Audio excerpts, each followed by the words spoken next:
आप शुरू कीजिए।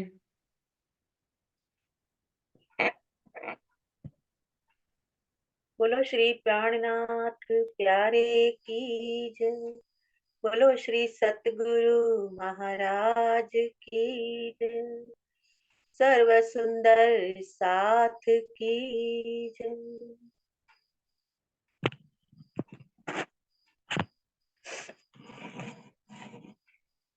जाग जराओ सोने वाले, वक्त का कर कुछ ध्यान तू।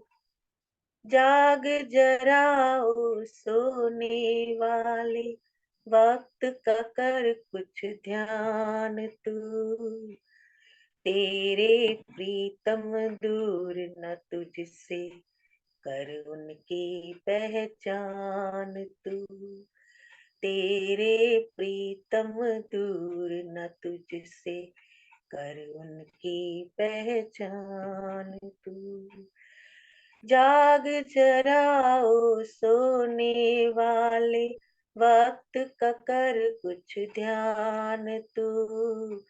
तेरे प्रीतम दूर न तुझसे, कर उनकी पहचान तू।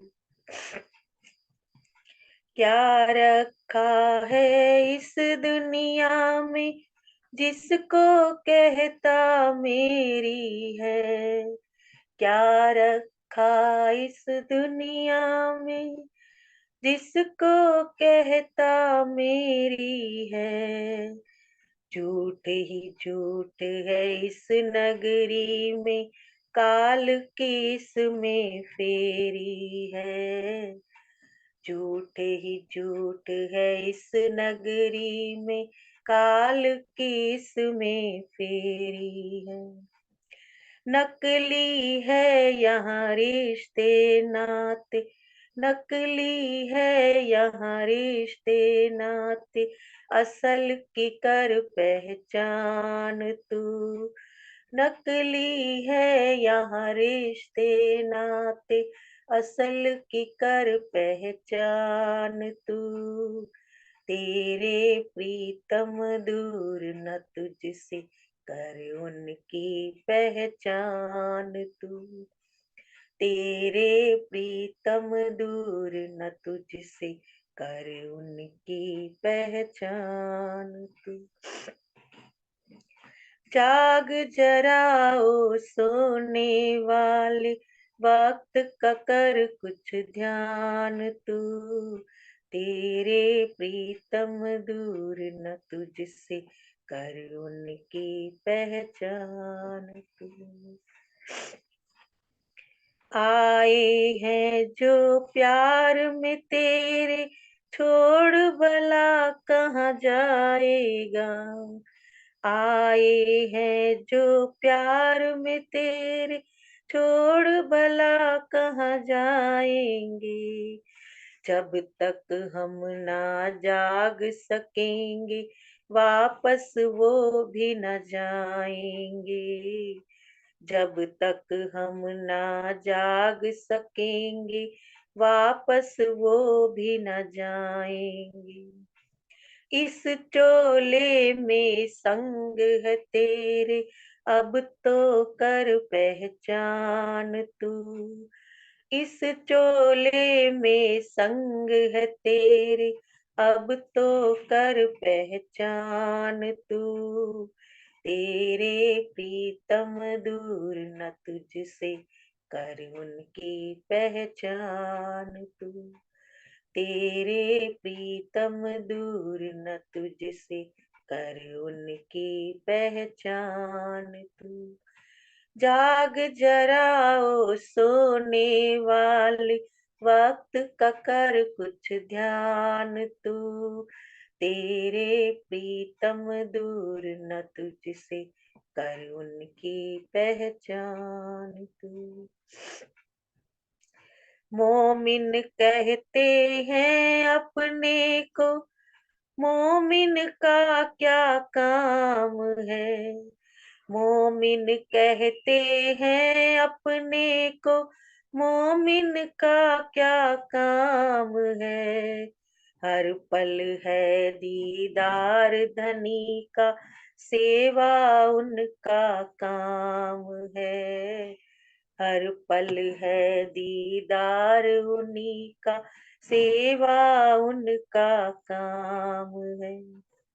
निंदा चुगली गर करता है, निंदा चुगली गर करता है, काफर उसको जान तू। निंदा चुगली गर करता है, काफर उसको जान तू। तेरे प्रीतम दूर न तुझसे, कर उनकी पहचान तू।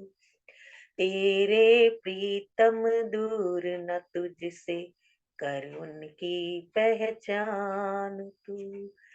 जाग जराओ सोने वाले, वक्त का कर कुछ ध्यान तू। जाग जराओ सोने वाले, वक्त का कर कुछ ध्यान तू। तेरे प्रीतम दूर न तुझसे, कर उनकी पहचान तू। तेरे प्रीतम दूर न तुझसे, कर उनकी पहचान तू।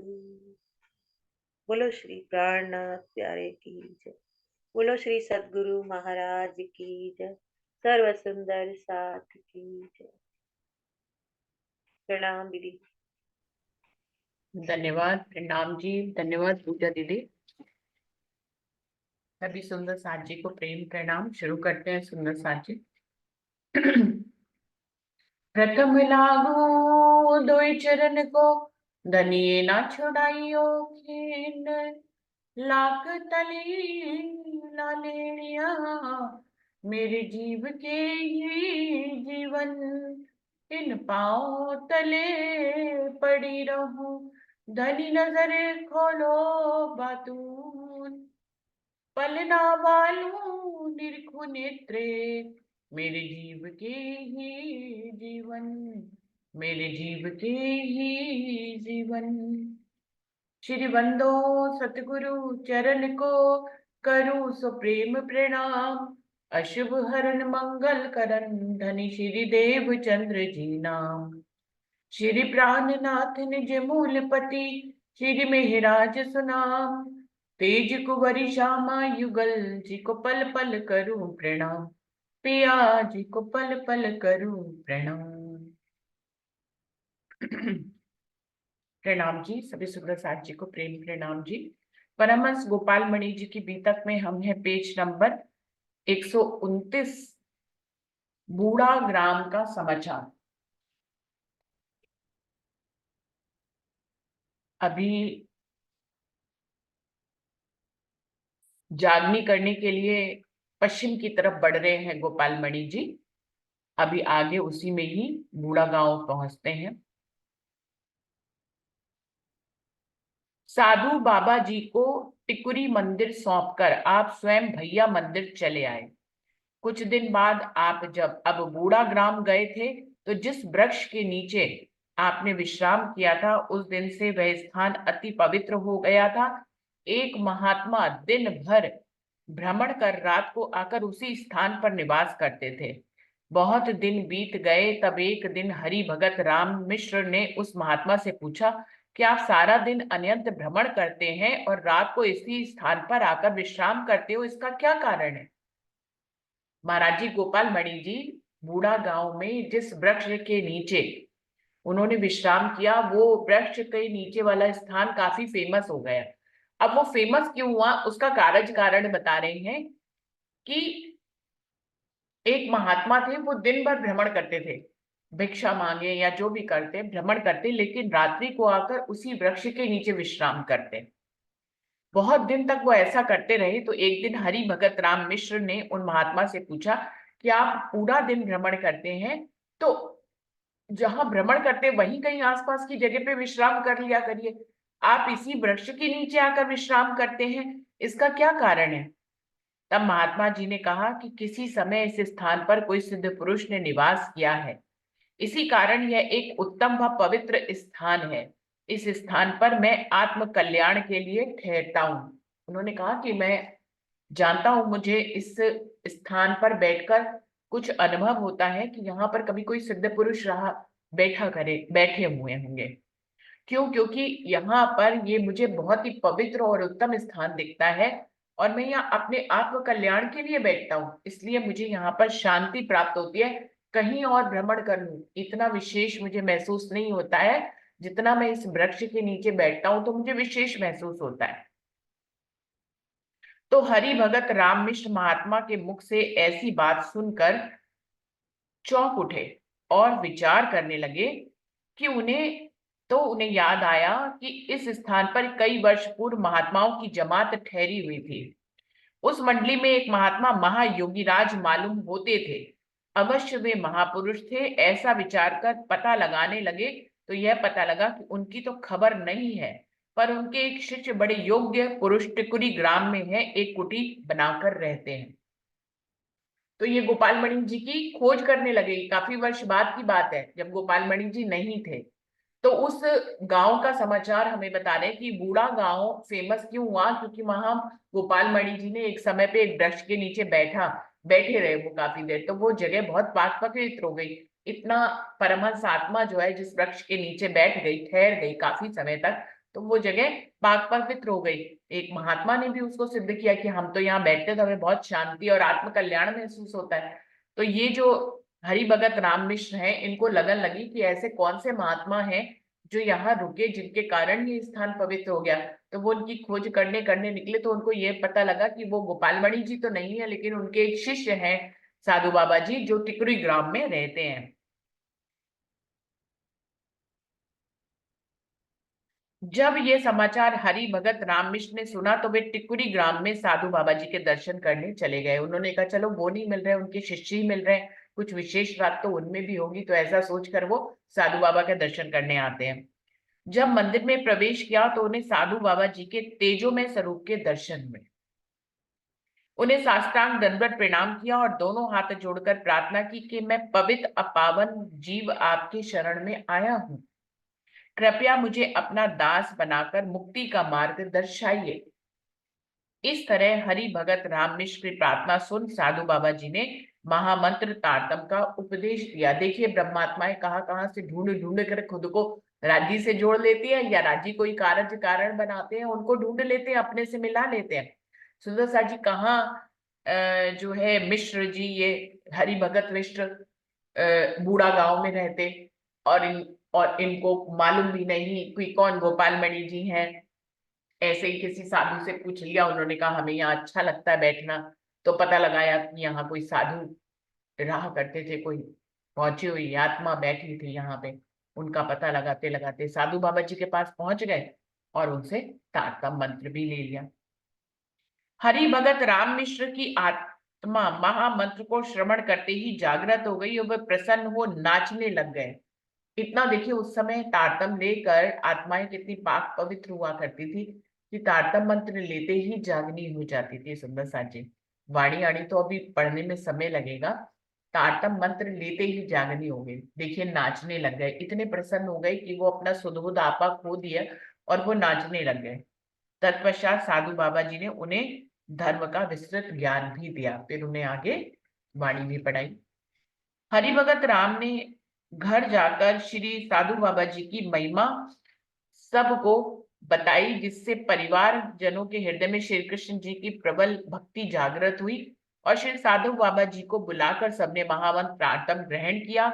उस दिन से हरि भगत राम के वंशज आज भी श्री कृष्ण प्रणामी धर्म के अनुयायी हैं और अनन्य भक्त व संत सेवा में परिपक्व हैं। देखिए, किसी भी कुल में, वंश में एक परमात्म हो गई, एक परम धाम की ब्रह्म सृष्टि आई, उसने राज्य के संग जोड़कर अपने वंशज तक को धन्य धन्य कर दिया। उनका पूरा परिवार, वो कह रहे हैं, आज तक जो है वो राज्य को ही मानता है। और ये हमेशा ही आया है कि जो भी सुंदर साथ जो है पूरा पूरा वंश जुड़ गया, तो वो लोग उत्तरदायित्व भी निभाते आए हैं। उस मंदिर, उस स्थान पर जो भी मंदिर बनते हैं, उसका वो पूरा परिवार जो है उत्तरदायित्व निभाता है, उसको चलाने का, उसका सब उसकी सेवा पूजा का या हर तरह का। तो ऐसे ही मिश्र परिवार के भी पूरे वंशज, उनके आज तक दोते पोते सब जो है वो राज्य को जानते हैं, पहचानते हैं और उन्हीं की सेवा भक्ति करते हैं। तो पेज नंबर है 130, बकिया गांव का समाचार। अब ये हर गांव का कोई ना कोई समाचार, कोई विशेष बात बताते चल रहे हैं। तो ये कह रहे हैं बकिया ग्राम का समाचार। जब श्री परमहंस जी महाराज दुबगंबा से फूलपुर चले गए, तब बकिया ग्राम के निवासी पंडित प्राणदत्त पांडे विद्या अध्ययन करने हेतु चित्रकूट गए थे। जब वे लौट कर आए तो उन्हें बकिया ग्राम में आप श्री के शुभ आगमन का समाचार मिला। आपके स्वरूप तथा ज्ञान उपदेश का महत्व भी सुना। लोगों ने बताया कि श्री परमहंस जी महाराज जी माया, ब्रह्म, जीव, पिंड, ब्रह्मांड, पुरुष, प्रकृति आदि का विधिवत निरूपण कर आत्मज्ञान द्वारा निज स्वरूप के दर्शन करा देते हैं। शास्त्र, पुराण, वेद, वेदांत, इतिहास कोई विषय आपसे छिपा नहीं है। आपकी दिव्य दृष्टि खुल चुकी है। भाई जब ये लौटे अध्ययन करके, कौन? पंडित प्राणदत्त जी चित्रकूट गए थे विद्या अध्ययन के लिए। चित्रकूट से जब ये बकिया गांव जो इनका अपना गांव था वहां लौटे, तो वहां उस समय महाराज जी नहीं थे, गोपाल मणि जी, लेकिन वो वहां रह के गए हुए थे काफी समय। तो बहुत से सुंदर साथ ने उनकी महिमा का बखान किया कि वो तो जीव और आत्मा का भेद बताते हैं, पुरुष और प्रकृति का भेद बताते हैं, पिंड और ब्रह्मांड का भेद बताते हैं। ऊपर से उनसे कोई भी उनको दिव्य दृष्टि प्राप्त प्राप्त है, कोई भी पुराण हो, वेद हो, वेदांत हो, कुछ भी उनसे छुपा नहीं है, सबका ज्ञान उनके अंदर है। और यह भी सुना कि आप श्री के दो निवास स्थान हैं, ग्राम भैया तथा ग्राम टिकुरी, और आपका तीर्थ स्थान पन्ना बुंदेलखंड है, जिसका महत्व शास्त्र, पुराण, तंत्र, इतिहास का प्रमाण देकर बताते हैं। यहाँ पर आपके 4-6 शिष्य भी हो गए हैं।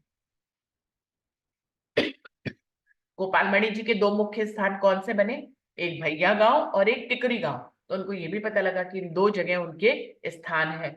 और फिर बुंदेलखंड यानी कि नौतनपुरी के बारे में भी वो महत्व बताते थे, तो सुंदर साथ इनको बताने लग गए कि उनका तो वेद और शास्त्रों में भी बुंदेलखंड का स्थान का नाम है कि वो बहुत विशेष है, और उनके कई शिष्य यहाँ पर भी हैं। प्राणदत्त पंडित जी ने जब ये समाचार सुना तो वे चौंक पड़े और कहने लगे कि ये महापुरुष मालूम होते हैं और ब्रह्म स्वरूप ही हैं। असत्य जगत में तन धारण कर पामर जीवन का उद्धार करने आए हैं। मैं भी उनकी शरण में जाकर उनका दास बनूंगा और अपनी आत्मा को कृतज्ञ करूंगा। अभी सिर्फ महिमा सुनी है, उनसे मिले नहीं है। महिमा सुनते ही उनसे मिलने की इच्छा जागृत होगी। जो परमधाम की ब्रह्मसृष्टियां होंगी, उनका तार कहीं से भी जुड़ जाएगा। सुंदर साथी, तार जुड़ते ही उनको वो लगन लग जाएगी, वो ऑटोमेटिकली वहीं पहुंच जाएंगे। जैसे कि कहते क्या है कि नदी कहीं से भी बहे, वो सागर में ही जाकर गिरती है। उसको कोई रास्ता नहीं बताता कि तुम्हें यहां से बहना है, अभी दाएं तरफ जाना है, बाएं तरफ जाना है, पूरब जाना है, पश्चिम जाना है। कोई भी नदी को रास्ता नहीं बताता। लेकिन नदी की को मिलना कहाँ होता है? सागर में ही मिलता है। वो पहाड़ों से, झरनों से, रास्तों से बहती हुई, नदी नालों को पार करती हुई अनंता, कोई उसको रास्ता बताए ना बताए, वो सागर में पहुंच ही जाती है और उसमें मिल ही जाती है। सुंदर साथ जी, ये कितना अच्छा उदाहरण है यहाँ पर सागर और नदी का, कि ऐसा प्रेम है। सागर का ही अंश है नदी, तो वो कहीं से भी उद्गम होएगी। अनंता उसको कोई रास्ता बताए ना बताए, अनंता उसके दिल में ही वैसा होता है लगन कि वो जाकर सागर का रास्ता ढूंढ लेती है और सागर में ही मिलती है। उसको वहीं कहीं और चैन ही नहीं मिलता है। तो कैसे नदी जो है रास्ता ढूंढती है सागर का, बिल्कुल ऐसे ही परमधाम की ब्रह्मसृष्टियां हैं। उनकी भी निशानियों के रूप में, उनके लक्षणों के रूप में कहा गया है, पार वतन जो सुहागिनी ताकि नेक कहूं पहचान, जो कदी भूली वतन तो भी नजर तहां निदम।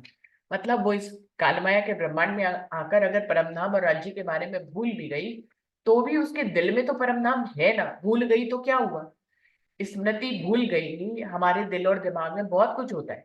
हम ऊपर से इतनी बातों में उलझे रहते हैं कि हम अपनी स्मृति को, जो हमारे दिल में होती है कोई सुंदर स्मृति, उसको हम भूल भी जाते हैं। लेकिन कभी ऐसा वक्त आता है कि वो याद भी आ जाती है। तो वही बात कह रहे हैं कि ब्रह्मसृष्टियां यहाँ आकर भूल गई, माया के प्रकोप में वो परमधाम और राज्य को भूल गई, तो भी नजर तहा निधान। लेकिन ये मत समझना कि वो भूल गई तो वो कभी राज्य और श्यामा जी को जानेंगी ही नहीं, ऐसा नहीं हो सकता। उनकी नजर में, उनके दिल में बिना कलम के लिखा है, उनके दिल में राज्य महाराज की बैठक है ही है, भले चाहे उसको खुद ना पता हो कि मेरे दिल में राज्य की बैठक है। तो राज्य की बैठक होने के कारण, उनसे कनेक्शन होने के कारण कहीं ना कहीं से आत्मा को लिंक मिल जाता है और वो राज्य तक पहुंच जाती है। ऐसे ही तो उदाहरण ये बता रहे हैं, जैसे मिश्र जी कैसे उन्होंने जान लिया अपने बूढ़ा गांव में बैठकर और साधु बाबा जी के पास पहुंचे, ऐसे ही इनकी बात बता रहे हैं कि प्राणवत पंडित जी ने जब ये समाचार सुना तो उन्हें लगा ये काफी सिद्ध पुरुष है और मुझे भी इनके पास जाना चाहिए अपना जीवन का आत्मकल्याण करने के लिए। मैं भी उनकी शरण में जाकर उनका दास बनूंगा और अपनी आत्मा को कृतज्ञ करूंगा। रघुवीर राम त्रिपाठी के हृदय में कुछ काल से वैराग्य उत्पन्न हुआ था। पंडित प्राणवत जी के सत्संग से वह भी प्रबल हो गया और दोनों व्यक्ति सहमत होकर आप श्री के दर्शन के लिए चल दिए। एक से एक और एक 11 हो गए। उनको भी लगन लगी हुई थी, वो भी जो है इनके साथ हो लिए। जब कुछ दूर गए तो दोनों में दुविधा हुई। क्या दुविधा हुई? पंडित प्राणदत्त जी ने कहा कि पहले पन्ना चलो तो आपका तीर्थ, जो आपका तीर्थ स्थान है, और वहां जाने से महात्मा जी का सिद्धांत विदित हो जाएगा। जब तक पूरा सिद्धांत न जाना जाए तब तक शिष्य नहीं बनना चाहिए, ऐसा शास्त्र का मत है। अतः पहले पन्ना चलना चाहिए। रघुवीर राम त्रिपाठी ने कहा कि मैंने अपने नेत्रों से महाराज श्री के दर्शन किए हैं, अतः मुझे किसी तरह की शंका नहीं है। मुझको निश्चय है कि आप श्री के शरण में जाने से कोटि जन्मों के पाप नष्ट हो जाएंगे और आत्मा जागृत हो निज कल्याण को प्राप्त होगी। इस कारण मैं भैया गांव जाकर उन महापुरुष का शिष्य बनूंगा। अब देर करने का समय नहीं है। तो दोनों के विचार बदल गए। एक ने कहा कि पन्ना पहले चलते, दूसरे ने कहा कि नहीं, हम तो भैया गांव जाकर उन्हीं के डायरेक्ट दर्शन करेंगे। उन्होंने कहा नहीं, हम उनके धर्म का सिद्धांत पहले मान जान लेते हैं, तो चलो हम पन्ना चलते हैं जो उनका भी मुख्य स्थान है। तो दोनों में एक अलग अलग बात दिल में उत्पन्न हो गई। अब देर करने का समय नहीं है। इस तरह दोनों व्यक्तियों में दो भाव होने से अपने अपने भाव को लेकर दोनों के मार्ग अलग अलग हो गए। चले तो एक और एक 11 बनकर थे, लेकिन फिर एक ही योग हो गए और अलग अलग मार्ग पे चल दिए। पंडित प्राणदत्त जी श्री श्री 108 श्री पद्मावतीपुरी धाम पन्ना को चल दिए और रघुवीर राम त्रिपाठी ने भैया मंदिर में आकर आप श्री के दर्शन किए और चरणों में साष्टांग दंडवत प्रणाम किया। तब बकिया ग्राम के सब सुंदर साथी प्रार्थना युक्त प्रणाम कहा और अपने आने का उद्देश्य आपको बताया। श्री ने रघुवीर राम त्रिपाठी की प्रार्थना स्वीकार करते हुए पूछा कि जो तुम्हारे साथ दूसरा व्यक्ति था वह कहाँ गया? क्या कारण था कि उसने तुम्हारा संग छोड़ दिया? वह कारण तुम जानते हो? जब त्रिपाठी जी ने अपनी और प्राणदत्त जी की रास्ते में जो बात हुई वह बताई, तो महाराज जी ने कहा कि प्राणदत्त जी को श्री 5 पद्मावतीपुरी से महामंत्र तारतम प्राप्त होना था, इस कारण उन्होंने तुम्हारा साथ छोड़ दिया। इस तरह रघुवीर राम त्रिपाठी ने श्री के मुखारबिंद से ऐसे वचन सुनकर बार बार चरणों में शीश झुकाया और अपने भाग को सराहने लगे। अपने को धन धन मानते हुए महामंत्र श्रवण कर श्री के चरणों में अपनी आत्मा अर्पित कर दी। जागृत ज्ञान पाकर उनकी आत्मा जाग गई। तत्पश्चात श्री से आज्ञा लेकर घर लौट आए और बड़े आचार विचार से गृहस्थ धर्म का पालन करते हुए अनंत परा प्रेम रक्षणा भक्ति भजन में लीन हो गए। इस प्रकार दोनों को ही तारतम्य मिल गया। वो पन्ना जाकर उनको तारतम्य मिला, उनको यही कारण था कि पन्ना में मिलना था। तो उनके दिल में राज्य ने क्या भाव उत्पन्न करा है कि पहले सिद्धांतों को जान लिया जाए। तो जो उनका भी मुख्य स्थान है पन्ना, वहां पहले जाया जाए, वहां उनके धर्म के सिद्धांत जाने जाएंगे, फिर हम उनका दर्शन करेंगे। तो उनको पन्ना से तारतम्य मिलना था, तो उनके अंदर पन्ना का भाव जगाया। अभी इनको जो है महाराज जी के दर्शनों से और यहाँ से तारतम्य मंत्र मिलना था, तो ये इधर आ गए। उधर पंडित प्राणदत्त जी श्री 5 पद्मावतीपुरी धाम पन्ना पहुंचे तो श्री गुम्मट जी एवं बंगला जी मंदिर भी की विचित्र शोभा देखी और मंदिर के अंदर जब प्रवेश किया तो मालूम हुआ कि साक्षात श्री प्राणनाथ जी सिंहासन पर विराजमान है। उनको ऐसा महसूस हुआ, राज्य ने उनको दिखाया, ऐसा उनको अनुभव कराया कि बंगला जी में राज्य महाराज स्वयं साक्षात विराजमान है, और है तो है ही है। हम लोग को तो मालूम ही है, लेकिन वो पहले अनजान थे, पहुंचे तो उनको लगा कि सिंहासन पर वो साक्षात विराजमान है। हम लोग तो आज भी जानते हैं और ये बात मानते हैं कि गुम्बद जी दरबार में शिव जी साहिब जी साक्षात विराजमान है ना। नीचे तो ही तो बैठे हैं वो, वही तो मूल मिलावा बन रहा है इस काल माया के ब्रह्मांड में। देखिए, परम धाम के मूल मिलावे में तो सब एक साथ जागेंगे, तो अभी का मूल मिलावा कहाँ बन रहा है? गुम्बद जी के नीचे ही तो बन रहा है। जो जो रूह जाती है पहले से ही, जिनका काम खत्म हो जाता है इस काल माया के ब्रह्मांड में, वो जीव जागृत हो जाते हैं, तो कहाँ जाते हैं? शिव जी साहिब जी के चरणों में जाते हैं। जब उन्होंने गुम्बद जी में प्रवेश किया तो मालूम हुआ कि साक्षात श्री प्राणनाथ जी सिंहासन पर विराजमान है। यह अपूर्व दर्शन पाकर वे साष्टांग दंडवत प्रणाम कर बार बार अपना सिर घिसने लगे। प्राणदत्त जी की भक्ति देखकर इधर उधर से 10-5 सुंदर साथ आए और देश वर्ण और आनंद मंगल का समाचार पूछा। तत्पश्चात प्रेम संवाद ज्ञान चर्चा होने लगी। श्री 5 पद्मावती पुरी के सुंदर साथ को एक से एक ज्ञान चर्चा भवन भजन भाव भेष भाषण में परिपूर्ण देखकर पंडित प्राणदत्त जी का मन और उनकी आत्मा पिघल गई। उन्होंने निष्कलंक अवतार श्री प्राणनाथ जी को तथा पारब्रह्म पुरुषोत्तम श्री कृष्णचंद्र महाराज को हृदय में धारण कर लिया और तारतम के भी जिज्ञासु होकर कामदार साहब नत्थू राम ठाकुर से मुखारबिंद से महामंत्र तारतम ग्रहण किया और 1 मास तक वहीं पर निवास भी किया। दिन रात सत्संग करके धर्म में प्रवीण होकर घर लौटे। वो भी अनंता अपने घर ही लौट आए, लेकिन वो भी 1 महीना रुके और वो महाराज जी के पास, गोपाल मणि जी के पास रुके। दोनों अनंता अपने अपने गांव में आ गए, जहां से वो दोनों इकट्ठे चले थे उसी गांव में आकर फिर से इकट्ठे हो गए। भाई उनका घर ही वहीं था तो वापस में आ गए।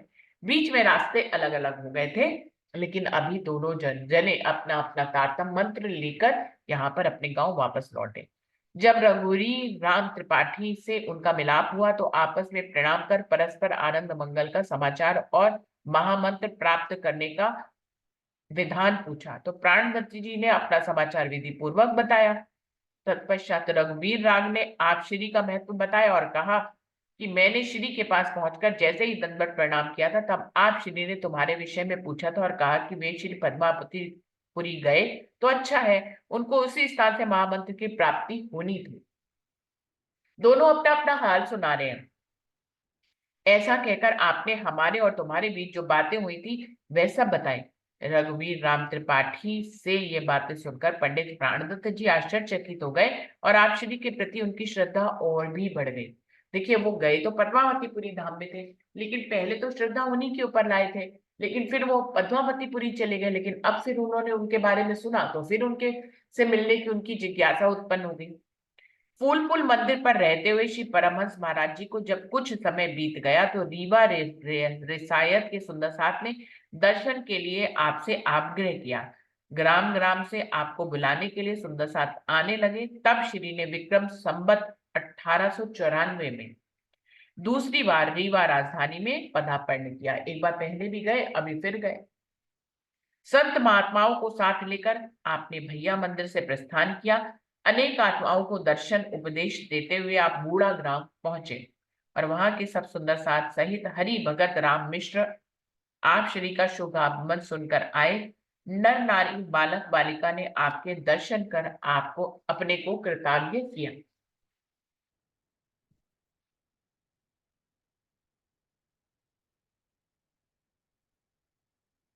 हरि भगत राम ने आप श्री से उनके भवन में पधारने का आग्रह किया, तो आपकी प्रार्थना स्वीकार कर आप उनके भवन में पधारे। हरि भगत राम आपका एवं समस्त संत महात्माओं का स्वागत किया। बूढ़ा ग्राम में 2 दिन रहकर आप श्री ने दुबगंबा को गमन किया। इन्हीं सब गांव में पहले भी महाराज जी गए थे, अभी दूसरी बार फिर भ्रमण कर रहे हैं सुंदर साथ के आग्रह पर। जब आप श्री दुर्गम स्थित टुकड़ी मंदिर पहुंचे, साधु बाबा जी ने संत मंडली व सुंदर साथ सहित आकर साष्टांग दंडवत प्रणाम किया। वहां आप श्री निज आसन पर विराजमान होकर ज्ञान चर्चा उपदेश में रात दिन निमग्न रहने लगे और सुंदर साथ ज्ञान चर्चा श्रवण में मस्त हो गए। अब यहाँ पर फिर रुक गए टिकरी गांव में गोपाल मणि जी, और वहीं पर ही अपने आसन जमा लिया। सुंदर साथ को चर्चा वाणी फिर से सुनाने लगे, तो ये सुनाने में मगन हो गए और सुंदर साथ सुनने में मगन हो गए। आप श्री ने दुबगंबा में एक मास निवास किया।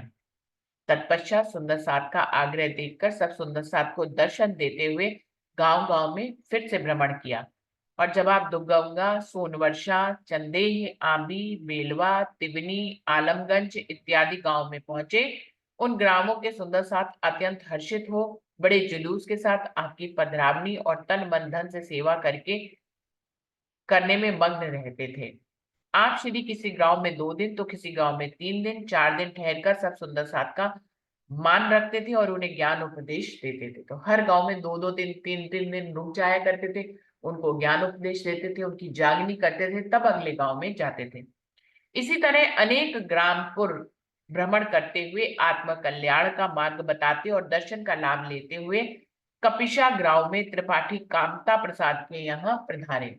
फिर कपिशा ग्राम में आ गए, पहले भी आए थे सुंदर साथ। कामता प्रसाद त्रिपाठी ने आप श्री के दर्शन पाते ही गदगद होकर चरणों में साष्टांग दंडवत प्रणाम किया।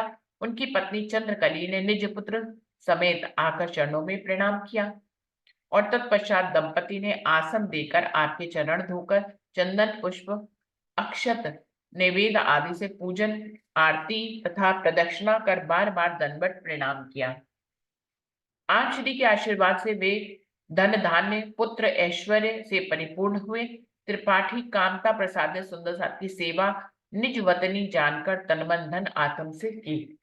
लोग आप श्री के दर्शन कर ब्रह्म ज्ञान चर्चा उपदेश सुन मग्न रहते थे।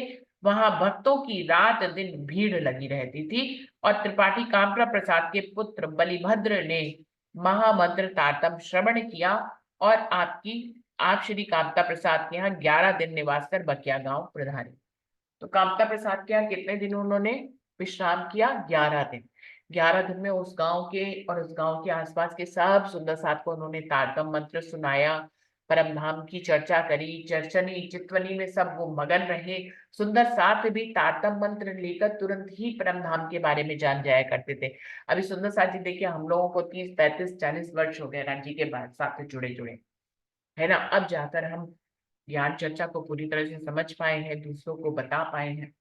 अभी उस समय पे मुझे तो लगता नहीं कि ब्रह्मवाणी का इतना प्रचलन था सुंदर साथ जी प्रमाण के लिए। अभी तो मेरी आंखों के सामने सामने ही ब्रह्मवाणी अभी छुपी हुई थी।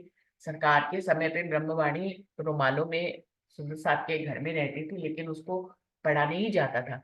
अभी सरकार ने ये सब कुछ किया कि सबको ब्रह्मवाणी सौंप दी और हर घर घर में ब्रह्मवाणी पधरा दी।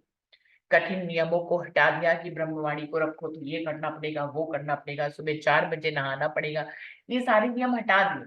आप जब सो के उठे तब राज्य के पास बैठे, राज्य का सेवा पूजा करें, श्रृंगार करें और आपका दिन शुरू हो गया। तो इस तरह से जो है बहुत इजी मोड में सुंदर साथ को ब्रह्मवाणी से जोड़ दिया। तो अब ब्रह्मवाणी सब पढ़ने लग गए, मंथन होने लग गया। आज का तो हम लोग देख ही रहे कि कितना ब्रह्मवाणी का विस्तार हो गया, इतने चैनल बन गए, सुंदर साथ बोल रहे हैं, सबको बता रहे हैं।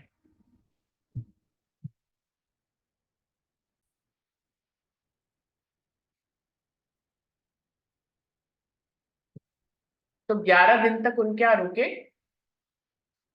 सब सुंदर साथ की जागनी हो गई। लोग तारतम मंत्र ग्रहण करते ही जागृत हो जाते थे।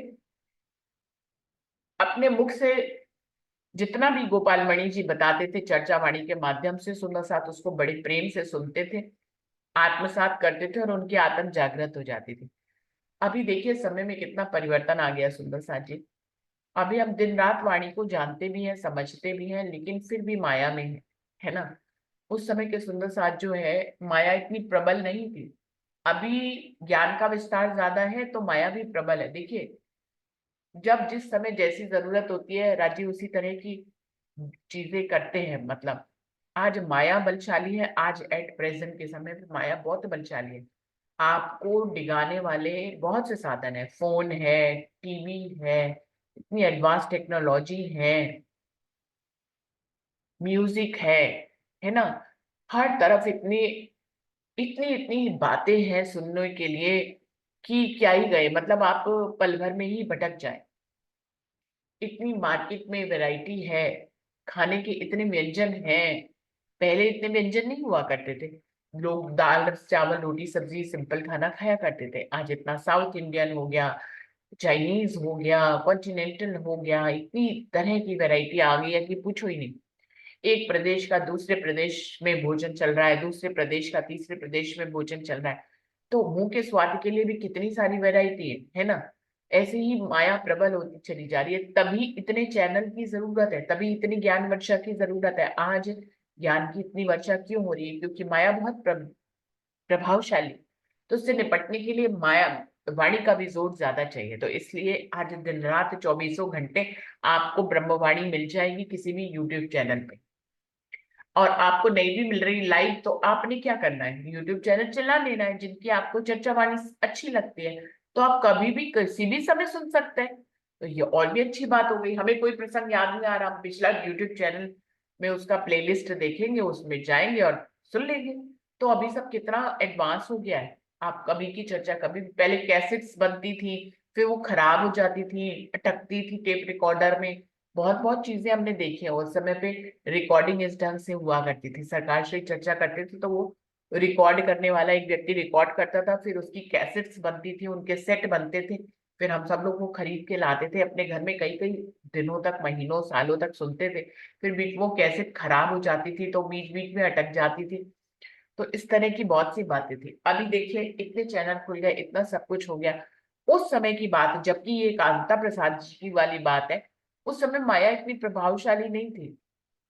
तो थोड़ा ही ज्ञान सुनते थे महाराज जी के मुख से, और बस आत्म जागृत हो जाती थी। हृदय निर्मल थे, माया थी नहीं, हृदय निर्मल थे। अब जब माया नहीं होगी तो आप उसमें कोई पाक पवित्र बात डालेंगे, वो तुरंत ही जो है अग्नि जल जाएगी, प्रज्वलित हो जाएगी।